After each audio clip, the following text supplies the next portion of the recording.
Hello again. Well, this is my Tag Carrera Chronograph. It's 41mm, about the right size for me, and it runs a 7750 ETA movement.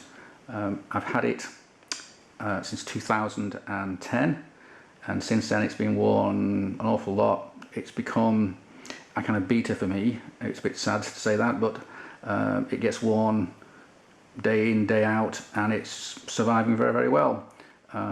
It runs very well indeed. It's I think it's 2 seconds a day fast. It's never been serviced yet. It's probably due to have a service soon. And although everyone beats on tags, I think this is actually quite a good quality watch.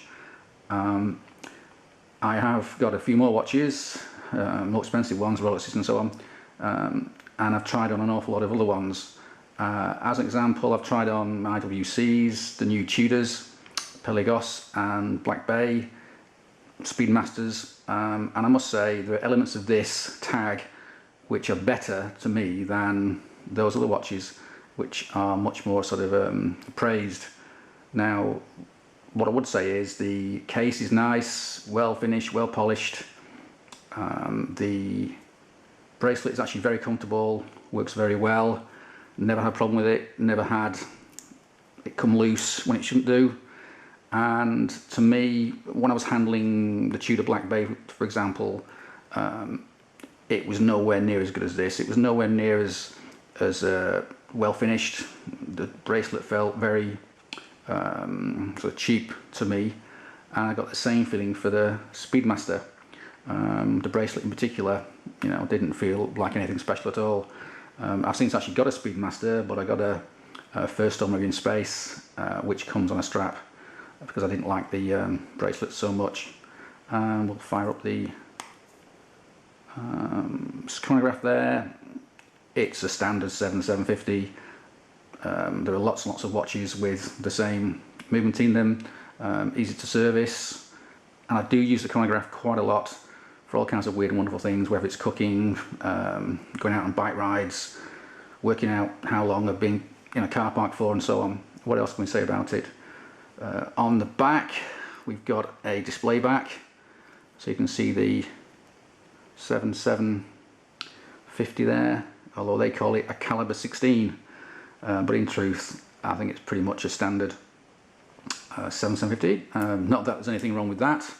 I just wish they were a little bit more honest about naming things as to what they really are, but then again, Tag aren't the only people who do that these days. It's got a sapphire crystal, as do most decent watches these days. It's loomed, but the loom isn't brilliant, nowhere near as good as something like a Submariner, for example. But then again, it's not that sort of watch, it's not a dive watch. It's probably comparable to something like a Speedmaster, although my Cosmograph Daytona, even though it's a smaller dial with smaller batons, it actually glows much better and much longer than this. But then again, it costs, you know, 4 times as much. Okay, so we put it on the wrist. Fits me quite well. It's 41mm, as I say, and I've got a 7.5, well, 7.25 inch wrist these days, and it sort of fits me quite well. I find 36mm a bit too small, and anything over 42 and 43s seems a bit too big for me. That said, being left-handed, I wear my watch on the left hand, so what really matters to me is how deep it is. If it's a really big fat watch, I find I'm banging on things, knocking on things. So something like a Sea Dweller, deep sea, I did try it on, but it was so tall that there was no way I was going to buy it. This is not particularly slim, but then again, it's kind of not particularly fat either. It's not as fat as, say, a big Breitling or something like that.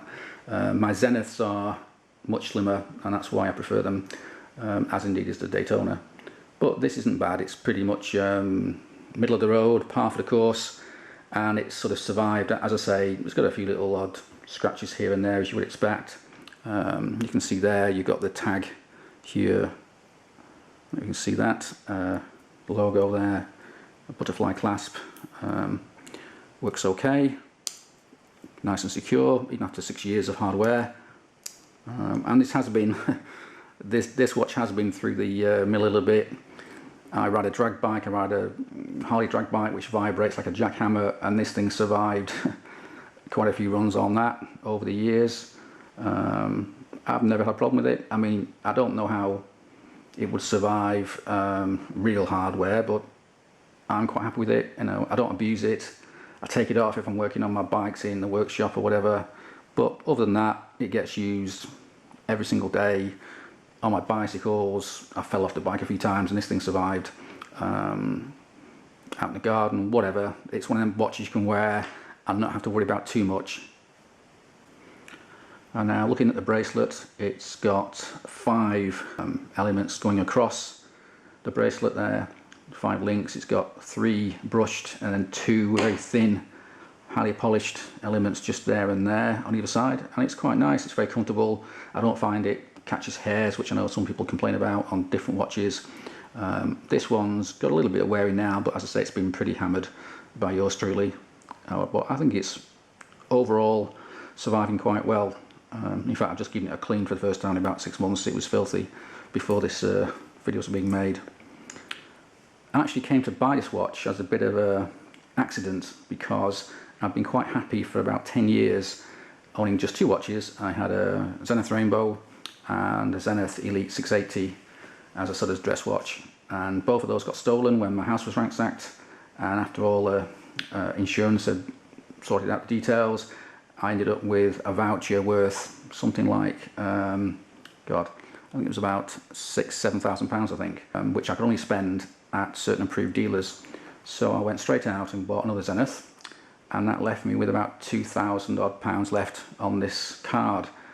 I then decided I wanted a Speedmaster, so I went to the local shop, and in theory they sold Omegas, but then it turns out they didn't, and I was told I had to go to Manchester to go and get that. So off I toddled and got to the dealership, only to be told, no, I'm sorry, we don't actually sell these Omegas anymore.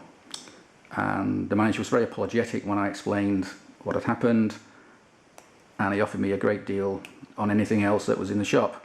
So that's why I got this. I think the retail at the time was 2.4, and I got this for 2. And since then, as I say, it's been great. It's not a sort of a high-end watch by any means. It still costs £2,000, and I believe the price now is much more than that. I have seen the new Carreras. They're now even bigger, far too big for me, I think. And I think they have a different movement in them now, perhaps an in-house movement. But this one will be staying with me for quite a while, I think. I will get it serviced at some point. Hopefully it shouldn't break the bank, and it's good for another few years yet. So overall then, it's a good solid watch, despite what all the WIS say, what all the YouTube videos say about Tag, that they slag them off. I'm quite happy with this. It's got a pretty standard ETA 7750 movement in it, which other watch manufacturers sneak into some pretty damn expensive watches. This at the time, as I said, was £2,000 with retail of 2.4. I mean, I've not checked the price for a while. I probably should go and check it now, but I believe they've gone up quite a lot since then in the last 6 years. I certainly wouldn't be paying, you know, £4,000 for a Carrera, no way. But at 2.5 new, I think it's a pretty good watch.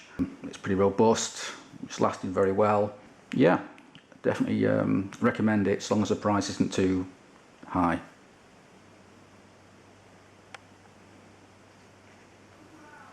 So it seems that when I was filming before, the fact that I was moving the watch around confused my small camera. Its autofocus got confused, and a lot of the shots are slightly out of focus. So I'm trying again, and this time the watch is just sitting there, not moving, not confusing the autofocus. So hopefully you can get a good look at the face and the details of the dial and so on. So hopefully you can see that a little bit better this time, now that I'm not handling the watch and moving around and confusing the autofocus on my little camera. It's very tempting to pick it up, but I'll just leave it there ticking away so you can check out the display back and the ETA base 7750 caliber 16 movement.